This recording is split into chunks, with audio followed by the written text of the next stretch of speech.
everybody and welcome back to my channel, or if you're new here, hi, my name is Anna and welcome to episode 2 of my writing diaries. In this episode, as you can tell, I will be talking about my first ever project. No, it has not been released, it has not been published, but this is the first book that I've ever wrote. So I just thought for the second episode, it would only be fitting if I talked about the first book that I've ever written. So let us start by talking about the genre. Of course, it is fantasy. It could not be any other genre. Fantasy, it is my favorite genre. And this one is actually a standalone, which is surprising because I love trilogies, I love series, long series specifically. But for my first book, I really wanted something simple. That's why I really wanted to write a standalone. And funny story, it was actually meant to be a novelette. So it was actually meant to have 60 to 70 pages. But it turns out that the final draft of this book actually has 240 pages and has 18 chapters. And it also has 86,000 words, so it's no longer a novelette, it's not even a novella. This is a full-length novel, and it's so funny because I thought I want something short, something sweet, just so I can prove to myself that I can write something from beginning to end. But I guess I just got really inspired by Brandon Sanderson and just wrote many more words than it needed to be. But honestly, I do think my story has the perfect length. I don't think it has anything that is not supposed to. I really planned this story out carefully. I added all the things that I thought needed to add, and I do think that everything makes sense, at least in my head. You know, all of these chapters have a reason, they have a purpose for this story. So it does have 240 pages, 18 chapters, and 86,000 words. I am very proud of this story, but let me tell you all a little bit about it. In this story, you follow a young boy, and he is 12 years old, and he has just gone through a very important ceremony from his clan. He is a part of the Blood clan, and at 12 years old, all of the children, boys and girls, they go through this ceremony where they're going to be starting their warrior path. And for that, they're going to be placed in different ranks. Of course, the lower you are, the less chances you have of becoming a fully fledged blood warrior. The higher you are, the best chances you have of not only becoming a warrior, but a great warrior that is going to be written down in the history of the clan. And our young boy, he is very excited because he wants nothing else, and he has never wanted anything else but to become a fully fledged blood warrior. He wants to become one of the greatest. He wants to be remembered in the history of his clan, and he wants all of his achievements to be written down, recorded, and then recited for generations upon generations to come. And this blood clan, they live inside of an island. It's a very secluded island called Itoshima, and they live with other 3 clans. So you have 4 clans essentially: the Blood clan, the Bone clan, the Muscle clan, and also the Organ clan. And each clan have a different sort of ability. So for example, the Blood clan, they control blood, Bone clan control bones, Muscle clan, they control muscles, and Organ clan, they control all of the other organs within the human body. And in this story, I focus so much more on the Blood clan because, like I said, this is the story of a 12-year-old boy who is trying to become one of the greatest warriors of his clan. And for this, he will have to train not only very hard, but he also learns that he will have to sacrifice a lot if he wants to become one of the greatest warriors of his clan. And is he willing to sacrifice everything? I don't know. You will have to read and find out, but essentially this is the premise.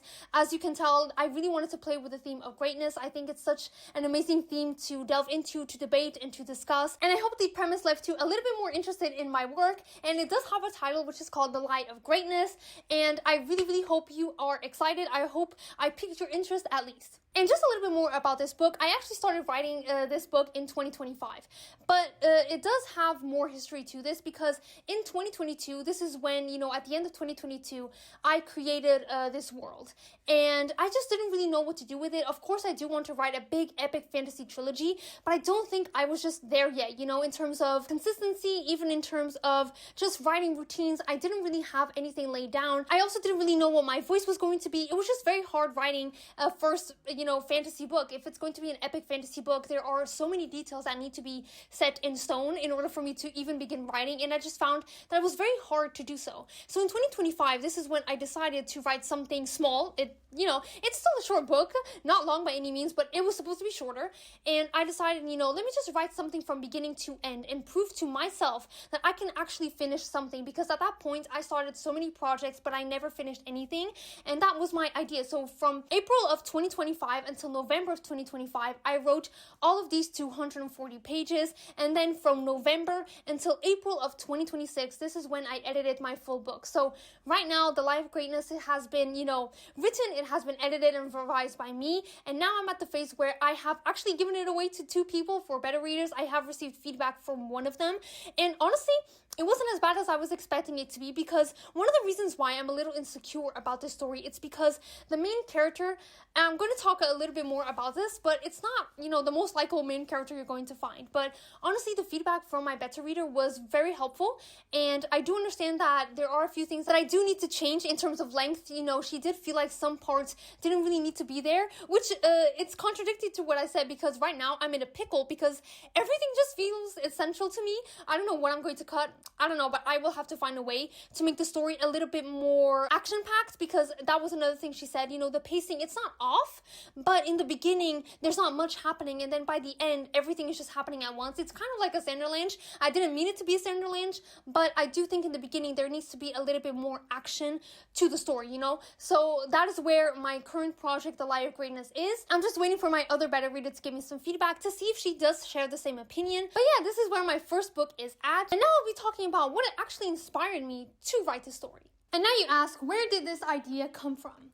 Well, one day I was watching Blue Eye Samurai, the first season, and there was this one plot line from a secondary character. I found it so interesting. This secondary character, he was born with a big deformity. He does not have hands, and he wanted to be a samurai because in this world, in this era, samurais are the greatest people that exist. It is the highest status that you can achieve for, that you can want, and that is why he wants to be a samurai, because he wants to be deemed as great. But he cannot do that because he doesn't have both hands. However, he has learned how to make noodles. Despite his deformity, he has learned how to make one of the best noodles around. And even though some people tell him this and some people say, you're great at making noodles, these noodles are delicious, they're amazing, he still doesn't feel like he is great. He's always trying to achieve a different type of greatness, in this case being a samurai, because that is what everybody in that society deems great. And I just found this theme really profound in a way, and I just really enjoyed the concept of what is great. What is greatness? Can a small person be great? Can small deeds also be considered as greatness? And I just really wanted to write a story around this. And like I said previously, I already had a world building, I had ideas, but I didn't really know how to develop those ideas, and I didn't really know how to write a first book in an epic fantasy trilogy. It was really, really hard, and it still is very, very hard. So I decided in 2025 to give myself the permission to write a very small novelette, which we all know has turned into a full-length novel, but I gave myself the permission to write something shorter and to write a story surrounding this theme, the theme of greatness. So of course in my project there is this one character that also believes that being great means being a blood warrior. That is what he deems greatness. That is what his clan also deems as great. His clan is always trying to perpetuate this idea that greatness is achieved once you're the best warrior ever. That greatness is achieved only once you become one of the top warriors. These are the ones that are remembered. These are the ones that are recorded in the history of the clan. The clan does record every single deed that a person has done, even if you're not, one of the greatest warriors. But of course, those who are remembered and those who are talked about throughout generations are the ones that did the great deeds, are the ones that actually changed something within the clan, that actually just did something amazing and big and grand. So my main character also wants that. He wants to be one of the best blood warriors. He wants to be the best version of himself. He really wants to try and achieve greatness because he wants to be remembered. He does not want to be forgotten. To him, it is the same thing as being nameless, as having no name. So our main character is obviously going to try his very hardest to become a blood warrior. But of course, with greatness comes a lot of sacrifice, and that is something that he was expecting, but because he is a child, he is 12 years old, he doesn't really understand how much is going to be demanded of him, how much he has to sacrifice, and if he is willing to sacrifice so much. And it goes from there, and I just really loved exploring this theme. Like I said, I also wanted to give myself permission to write something very short, to write something that wasn't as complicated. So this is not, an epic fantasy tale by any means, but it is much more focused on his character and his growth and on the theme of greatness. But this is how the big idea originated. It all started by watching Blue Eye Samurai, which ultimately was a little bit ironic because I didn't really enjoy Blue Eye Samurai. I just didn't really like where the story went, but I really, really enjoyed that secondary plot theme with that one character about what is greatness. I think we can all relate to this as well. We all think that we have to do something big and ambitious in order to be remembered or in order to make a difference in, society and in the community, but that is not always true. Like in the wise words of Gandalf, he has found that the small things have the biggest changes sometimes, and that is something that I really wanted to explore because, like I said, we can all relate to this. Even I can relate to this, always thinking that I have to be ambitious, that I have to do something big, or that I have to want something big, when in reality, I don't. I really don't want to be the best in whatever it is. I don't want to, just have this big ambition to change the world or change the community as a whole. No, if I can just help a few people out, and if I can make a difference in a few people's lives, to me, that is already enough. So this is where I got my inspiration from. This is where I got my idea from. And in 2025, like I told you before, I wrote the whole thing. But now let us go to which books and shows actually inspire me to create the world, to create the story, and the characters. So what actually inspired me to write my first book? Now, I think it's best if I go through my inspirations when it comes to different elements of the story, because some elements, like, for example, the magic and the world building, they are not just for this book. They are going to be for the future books. And some elements don't even show up a lot in this book because it is a standalone. It is just one story. So I think it's best if we go through different elements within a book. Oh, and before I even continue, this is inspiration when it comes to other books, but also TV shows, anime, whatever, just anything that inspired me to write this book. Let us start first with my character, and honestly, I had a hard time thinking, who was I inspired by to write this character, because I don't want to, obviously there are no original ideas whatsoever, but I kind of came up with this character on my own, in the sense of, I thought about it, I imagined my character in a certain way, but then when I went to look, I was like, no, wait, there was actually one character from one TV show, or actually a cartoon, who is actually pretty similar to my main character, which is Tai Lung from Panda Kung Fu. So you already know where I'm going with this, the theme of greatness, high expectations, just everything. So my main character does resemble Tai Lung quite a lot. Not the character arc in and of itself, but in terms of, for example, being very arrogant and believing that he deserves everything because he trains very hard, or because he is the perfect embodiment of what a blood warrior should be, and he is the perfect also embodiment of what the gods are expecting. He behaves according to the clan's rules, traditions, he is honorable. And because my main character does all of these things, and like I said, is kind of perfect at the eyes of the Blood Clan, he truly believes that he's going to be a great warrior just because of this, because he trains very hard, and he does. Nobody can take that away from him. He is very much a hard worker. He focuses on his training. That is all that he wants to do. But because of that, he truly believes that he deserves to be one of the greats, that he deserves greatness like nobody else, and he is very arrogant because of that. And it's not, like I said, it's not an easy character to follow at all. In fact, it might be quite aggravating to read, because obviously this is one of his greatest flaws, being arrogant and believing that he is better than everybody else because of how he behaves and how he carries himself compared to any other kid. But he does also have qualities. For example, he is a ride or die for his family, for his little sister. He will do anything to protect his family, to protect his little sister. He is always helping his little sister out, trying to teach her and to train her, always trying to bring up the best version of herself. And he does that for his friends as well. He doesn't really have friendship as his main objective, as his main priority, because it is distracting from training, but he does allow himself to make friends, and when he does care for somebody, he is ride or die, okay, people? He will be number one there. If you need help, if you need protection, if you need anything, he will always be there for you, and that is one quality that I really do appreciate from him. But, like I said, he is not really the typical main character where he's so likable, because he's not, he's not likable. You're going to pull your hair out when you're reading this character, because even I was, when I was writing, I was pulling my hair out, because I was like, oh my god, I'm making this character so despicable and arrogant and annoying and always judgmental, just judging everybody else on how they just live their lives and how they choose to live their lives and what to do with them, so it's not really an easy main character, but Tai Lung is the closest character that I could find to my protagonist. Now, when it comes to the world building, this one might not be a surprise, but it also might, feel a little bit weird, but obviously, The Causeway by Brandon Sanderson. I do have here the first book of the Mistborn trilogy.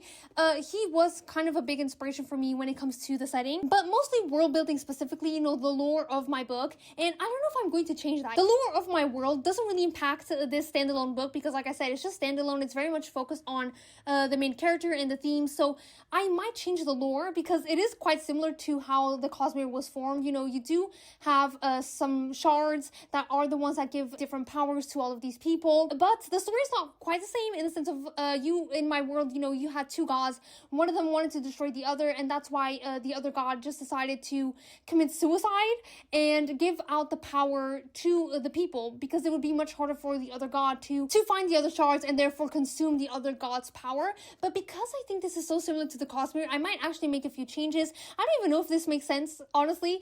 But the reason why I didn't really pay that much attention to it was because, like I said, it doesn't really have that much weight on my book, in this standalone book. But it might change, but it was obviously highly influenced by The Cosmere by Brandon Sanderson. And for the world building, I was also actually inspired by the anime Naruto.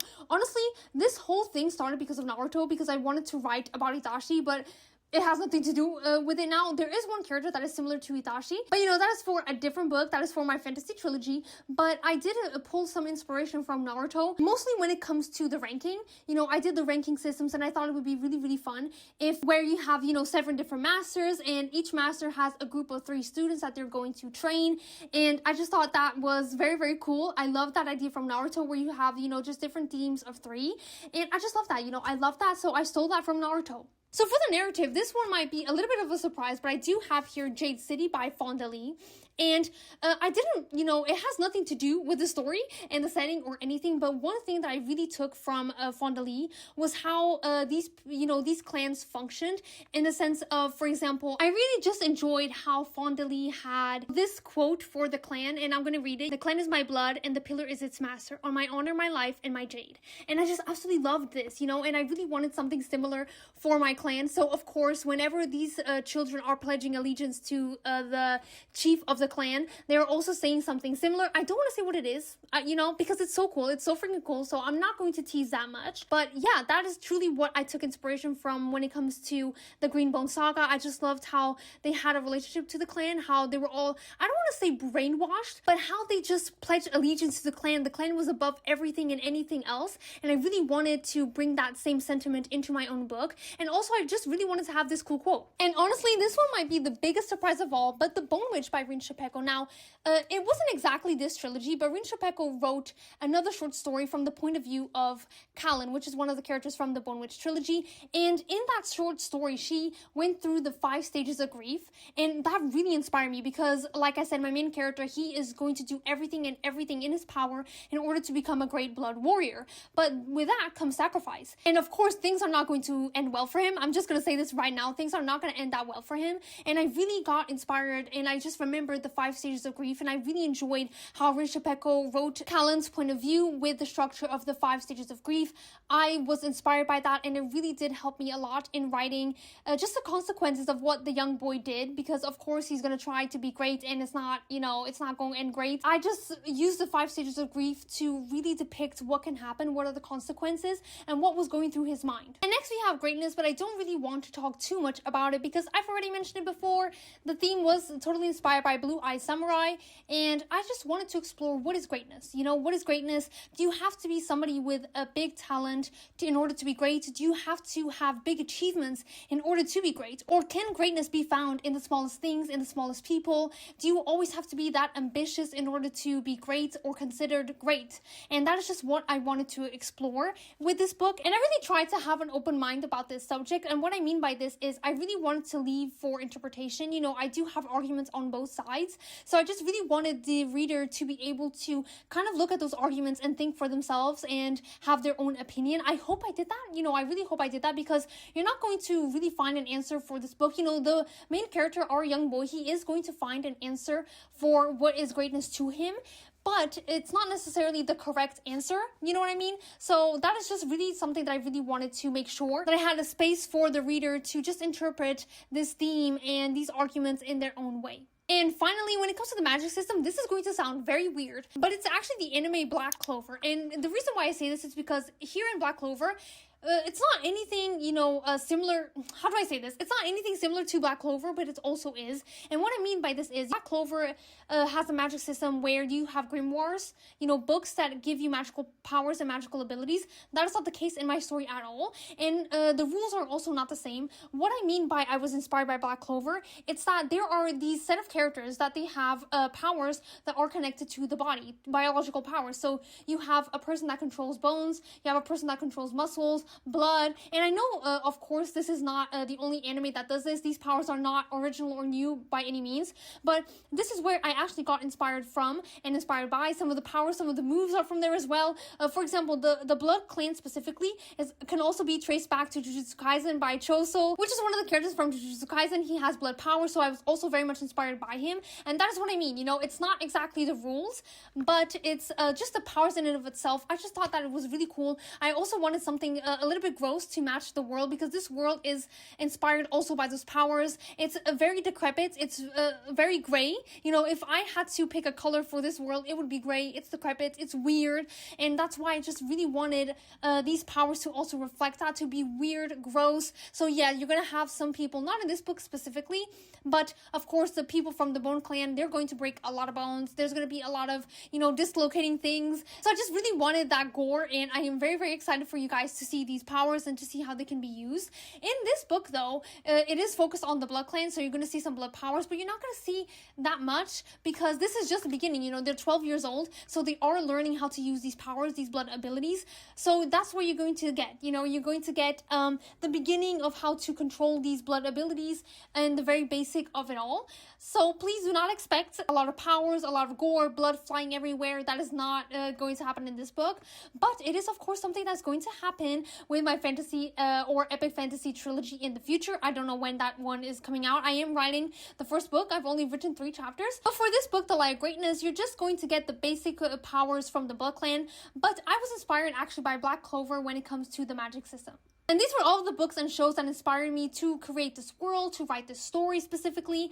And honestly, it does seem like such a weird mesh. You know, you have books, anime, and everything just seems very, very weird. But I promise when it all comes together, it does make sense, or at least I hope it does make sense. And I just find it very cool when you can find so many things in different books, in different shows, animes, cartoons, and you can just pick all of those things and join them and create something so cool. I just find that very, very fascinating. And I do hope that with all of these inspirations and me explaining where I used these inspirations and different elements, I do hope you were even more intrigued to read The Light of Greatness. Like I said, I am a little bit scared because my protagonist is not somebody that is very likable. It's not somebody that you usually read about, because you usually read main characters who are likable and conventional, and my main character, he is not that. You know, he is really not that. I don't want to say he's the opposite, because he's not a horrible person or a bad person.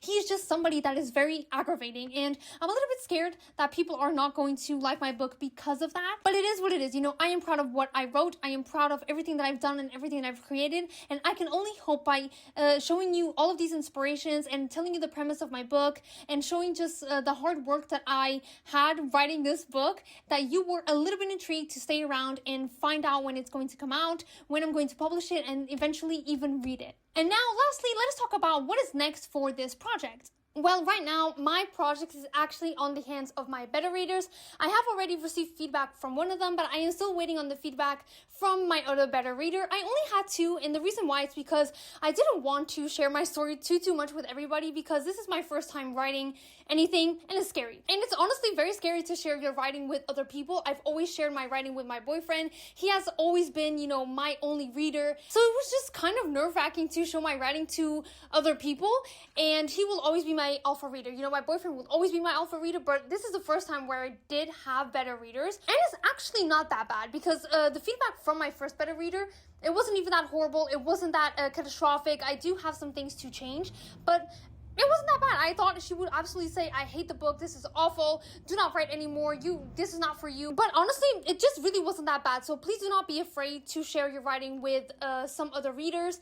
And if you want, you know, try and pick people that have the same taste as you, or have the same taste as the genre that you are writing, because it doesn't really make sense for you to send, you know, imagine you're writing a fantasy book like me, and you send it to somebody that only reads classics. That doesn't really make sense in my opinion. So also please be careful when you're choosing your beta readers. And if you can, and if you know more people outside of your life, or people that are also in the book community, choose people that you absolutely trust, like I did. You know, I chose 2 people that, even though I don't know in real life, I do trust them to give me honest feedback, and that is exactly what I did. So right now, my book is at the hands of 1 beta reader. I'm waiting for her feedback. But what is going to be next? Now, I don't have money to order a book cover, which it's kind of sad, because I do follow absolutely stunning and talented artists, but you know, I'm an unemployed, so I do not have the money. So my plan is to design the book cover myself. You know, I've been drawing here and there for probably 10 years now, you know, just on and off. And obviously, because I have not been consistent, it is only normal that I'm not the greatest at drawing. But I am going to try my absolute best to give it my all and to make the cover decent, you know, at least decent. I really don't want to use AI. I think the only way that I am using AI is to create images so I can see what I truly like and see if the concept in my head is something feasible. Because sometimes you do have this idea, but when you translate it into the paper, it doesn't look that well. And I think that's how I'm using AI in this case, is just to see if the composition is all right, if the color scheme and the color theory, everything matches up to what I have envisioned in my mind. And then I'm going to try and replicate it. If I cannot replicate it because I'm horrible at drawing humans, oh my god, I am so bad at drawing people. I don't know why. Everything just looks so stiff. Everybody just looks, I don't know, it just looks very, very stiff and unnatural. I do not know how to draw people, and honestly, anatomy is one of the hardest things to learn, but I am still going to give it a try. I'm actually much better at drawing insects and animals. I don't know why. They're just much easier to draw.